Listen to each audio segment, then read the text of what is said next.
47 বছর পর ইসলামাবাদে সরাসরি শান্তি আলোচনা ইরান যুক্তরাষ্ট্র। যুদ্ধ শেষ করতে পাল্টাপাল্টি শর্ত। শিগগিরই হরমুজ খোলার আশা। প্রণালী দিয়ে পার হওয়া জাহাজ ও ট্যাঙ্কার থেকে টোল নেওয়া হবে ইরানি রিয়ালে, জানালো ইরানের নিরাপত্তা কমিশন।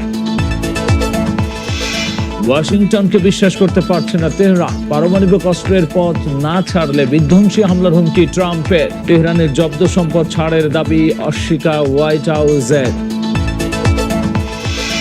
ইস্টার সানডে উপলক্ষে ইউক্রেনে 32 ঘন্টার যুদ্ধবিরতির ঘোষণা রাশিয়ার।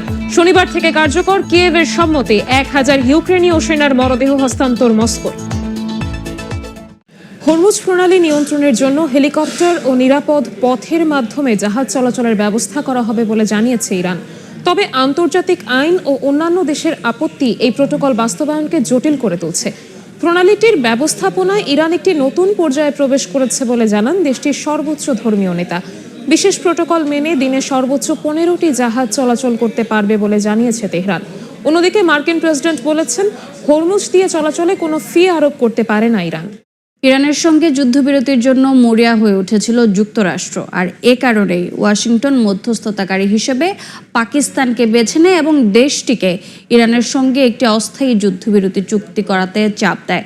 ব্রিটিশ সংবাদ মাধ্যম ফিনান্সিয়াল টাইমসের এক প্রতিবেদনে উঠে আসে এমন তথ্য। বিশ্ব কূটনীতির কেন্দ্রবিন্দুতে এবার পাকিস্তান।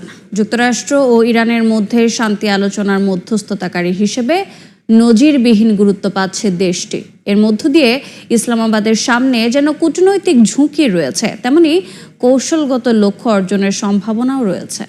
ইরান যুক্তরাষ্ট্র যুদ্ধে কে হেরেছে বা কে জিতেছে সেই প্রশ্ন এখন আলোচনার তুঙ্গে। ব্রিটিশ গণমাধ্যম দ্য গার্ডিয়ান জানিয়েছে, সংঘাতে ভয়াবহ পরাজয় হয়েছে ইসরায়েলের প্রধানমন্ত্রী বিনয়ামিন নেতানিয়াহুর। যুদ্ধবিরতির সিদ্ধান্ত ইসরায়েলকে পুরোপুরি পাশ কাটিয়ে নেওয়া হয়েছে বলে অভিযোগ করেছেন দেশটির বিরোধী নেতারা। এছাড়া ইরানের বিরুদ্ধে যুদ্ধ ইসরায়েলের ইতিহাসের অন্যতম ব্যয়বহুল যুদ্ধ বলে শঙ্কা প্রকাশ করেছে স্থানীয় গণমাধ্যম। ইরান যুদ্ধ থেকে শিক্ষা নিয়ে উত্তর কোরিয়া অস্ত্র আধুনিকায়নে মনোযোগী হয়েছে বলে মনে করছেন বিশ্লেষকেরা।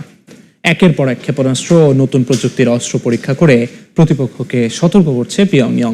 এতে কোরীয় উপদ্বীপে নতুন করে উত্তেজনা বৃদ্ধি পাচ্ছে বলে ধারণা বিশেষজ্ঞদের। ইরান যুদ্ধের 40 দিনের মধ্যে 36 দিনে গাজায় হামলা চালিয়েছে ইসরায়েলি বাহিনী।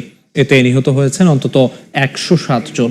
চিকিৎসার জন্য উপত্যকা ছাড়তে পেরেছেন মাত্র 8% মানুষ। জরুরি সরবরাহ পৌঁছেছে মাত্র 20%। শান্তি চুক্তি বজায় থাকলেও জনজীবন বিপন্ন।